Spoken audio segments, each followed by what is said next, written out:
Halo semua, pernah kepikiran gak sih? Apa aja kekuatan raksasa yang ngebentuk planet tempat kita tinggal ini? Nah, hari ini kita bakal jalan-jalan buat cari tahu jawabannya. Yuk, kita mulai dari yang paling awal. Oke, pertanyaan pertama, sebelum kita ngobrolin bumi, kita harus tahu dulu nih, di mana sih sebenarnya posisi kita di alam semesta yang super-duper luas ini?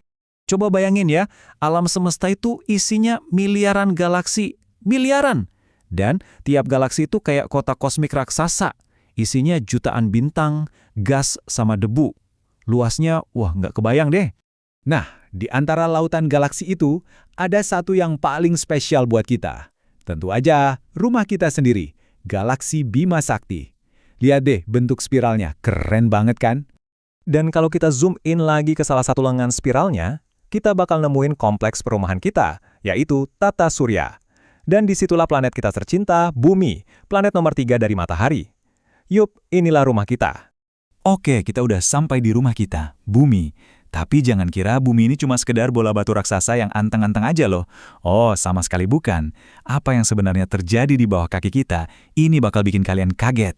Jadi gini, permukaan bumi itu ternyata nggak mulus satu bagian utuh.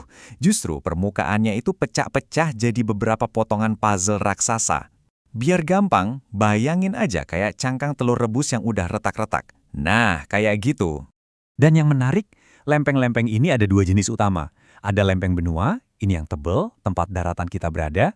Terus ada lempeng samudra, ini lebih tipis tapi lebih padat, letaknya di bawah lautan. Keduanya ini beda banget sifatnya. Oke, pertanyaannya sekarang, kalau lempeng-lempeng ini potongan raksasa, apa dong yang bikin mereka gerak?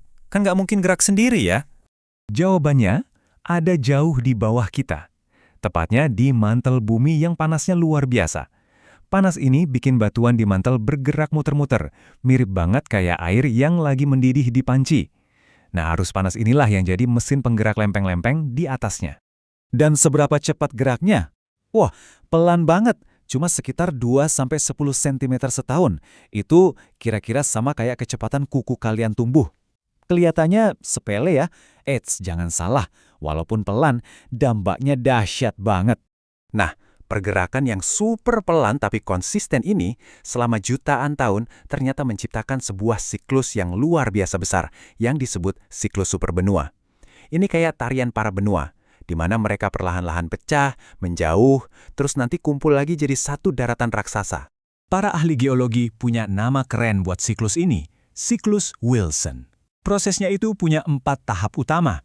Pertama, daratannya retak. Kedua, dasar samudra baru mulai melebar. Ketiga, lempeng yang satu nyelip ke bawah lempeng yang lain.